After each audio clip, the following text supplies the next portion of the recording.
Am I the only one that didn't know how easy it is to start with XRP? Seriously, all you need is 5 simple steps. Let's break it down together.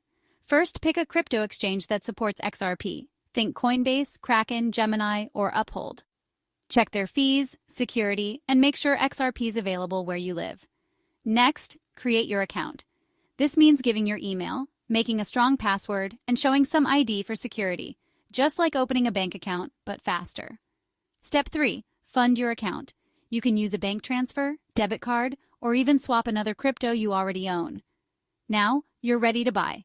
Head to the buy and sell section, look up XRP, enter how much you want, double-check the fees, and hit confirm. Last step, store your XRP safely. Hardware wallets are like a safe for your coins, while software wallets are handy but best for smaller amounts.